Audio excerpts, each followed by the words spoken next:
Nous sommes le 9 juillet 2018. Bonjour à tous et bienvenue dans cette édition du journal.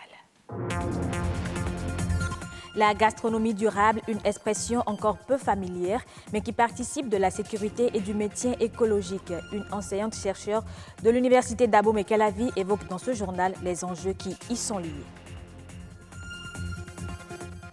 Le poisson séché, encore appelé l'enriouin, est commercialisé au Bénin. C'est un type d'assaisonnement que plusieurs femmes préfèrent en lieu et place du bouillon de cube. Ceci pour plusieurs raisons.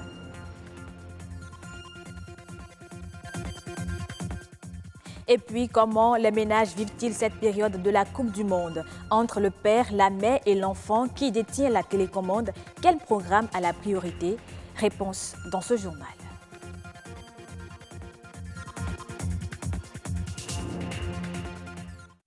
Avant le développement des titres, l'examen du brevet d'études du premier cycle BEPC, session de juillet 2018, a démarré aujourd'hui sur toute l'étendue du territoire national. Ils sont au total 186 339 candidats, un effectif qui se décompose en 83 930 filles et 102 469 garçons. Cette année, les candidats composent dans 265 centres. Pour information, le plus jeune candidat a 11 ans et le plus âgé en a 56. À la conférence des parties, la COP21, le monde entier a opté pour un maintien écologique et un développement de la gastronomie durable, une expression culturelle liée à la diversité culinaire des pays. Manger local participe considérablement à la sécurité alimentaire. Dr Shakira Toussaliout est enseignante-chercheur à l'université d'Abomey-Calavi. Elle aborde les intérêts liés à la gastronomie durable. Elle est au micro d'Élie Adiran. La gastronomie est définie d'abord comme l'art de faire la cuisine, un style de cuisine qui fait référence à une zone géographique bien déterminée. Et quand on parle de gastronomie durable, on parle de gastronomie qui protège l'environnement et qui a aussi des impacts positifs sur le plan socio-économique. C'est une gastronomie qui contribue à l'atteinte des objectifs de développement durable. Comme conseil, je vais demander aux consommateurs de consommer local et de soutenir les agriculteurs. Je leur demande également d'avoir un esprit ouvert, même quand ils sont en voyage, pour déguster les mets qui se rapportent à des localités bien déterminées. Et je leur demande également d'éviter le gaspillage alimentaire, c'est aussi très important, et aussi de valoriser nos traditions en matière de cuisine, en matière de mets, en matière de repas. Et quant aux producteurs, je leur demanderai d'opter pour des pratiques qui préservent l'environnement et qui préservent également nos ressources naturelles. Le poisson séché, encore appelé l'enriouin, est produit au Bénin par les femmes. Après le travail des productrices, qui est la transformation en poisson séché, salé et fermenté, commence le travail des revendeuses, qui est la commercialisation dans nos marchés. Pourquoi les femmes utilisent cet additif dans leurs repas et quels sont ses bienfaits sur la santé? Éléments de réponse dans ce reportage de Bernol Djabé et de Gloria Rolande Chidime. Nous sommes au marché d'Antokba, précisément dans le compartiment des condiments. Ici, sont aussi mis en vente les poissons séchés.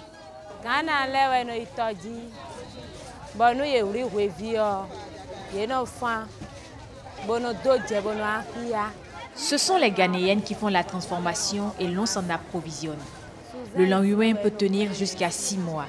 Après, ça n'a plus bon goût. Et le prix d'achat dépend de la taille et du poids des poissons.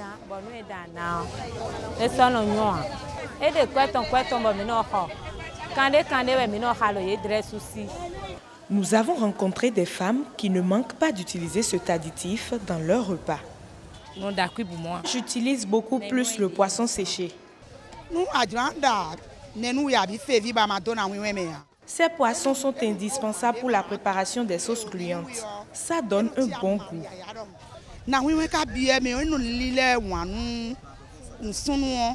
Dame Antoinette nous parle de son amour pour le poisson séché ou l'enriouin en fongbé, langue locale la plus parlée du Bénin. C'est de ma mère que je tiens ce commerce. C'est à cause des jeunes filles qui ne savent pas préparer que les bouillons de cubes nous ont envahis.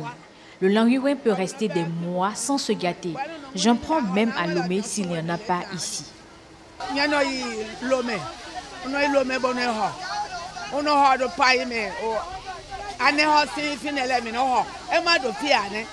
Le poisson séché, du fait qu'il soit salé et fermenté, aurait beaucoup de bienfaits. On sait que les poissons d'habitude sont riches en minéraux, en vitamines, en glucides, en lipides, en protéines. La seule différence se trouve au niveau des acides aminés. Ce n'est pas seulement séché, le poisson salé, fermenté et séché. Il y a aussi les acides gras qui sont aussi en quantité et en qualité élevée au niveau de notre langouin. Et qu'est-ce qui explique ça?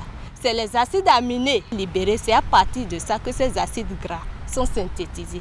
Il y a bien d'années, ce condiment était utilisé à la place du bouillon de cube. Avec ses valeurs nutritives, il serait bénéfique de retourner à cette vieille pratique.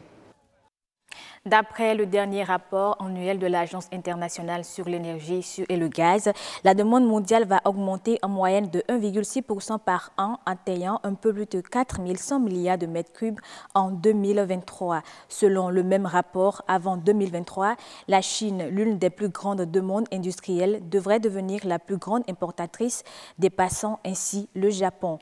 L'agence entrevoit aussi une forte croissance de l'utilisation du gaz dans d'autres parties de l'Asie. Un groupe ukrainien spécialisé dans la vente de céréales sur le marché prévoit un investissement de 2 milliards de dollars en Égypte. Cet investissement devrait porter sur des infrastructures de stockage et de conservation de graines cultivées. La première étape du projet consiste à investir 200 millions entre 2018 et 2019. Une entité égyptienne du groupe ukrainien devra alors ouvrir et fonctionner sous la régulation de l'Ukraine.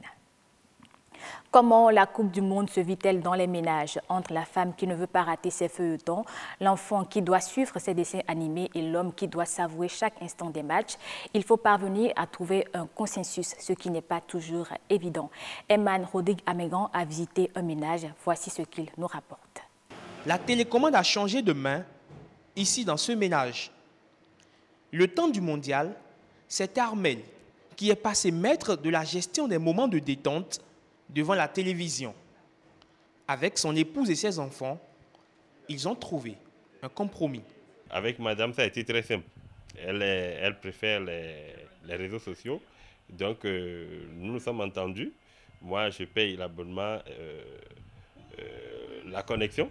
Et elle est connectée à son portable. Elle navigue, elle fait tout ce qu'elle veut. Et moi, je suis mes matchs en ce moment-là. Avec les enfants, ça a été plus difficile. Ce sont les vacances, donc on s'est entendu pour libérer la tranche de la matinée pour que le garçon, quand il se lève, il regarde ses dessins animés et quand les matchs commencent, il se tient à carreau.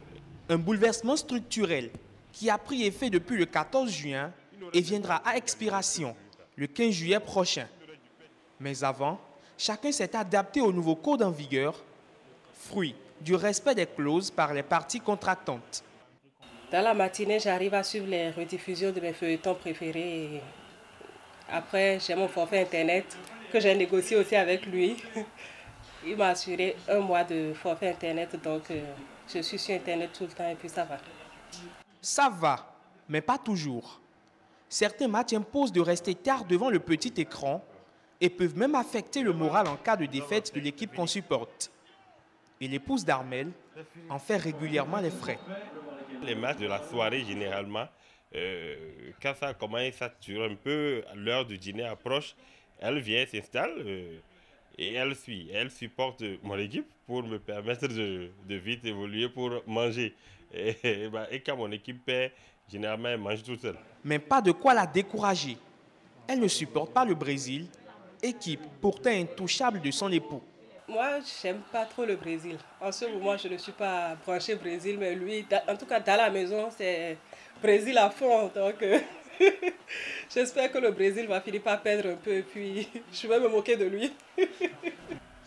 Ici, on compte les jours au quotidien pour que la Coupe du Monde s'achève très vite.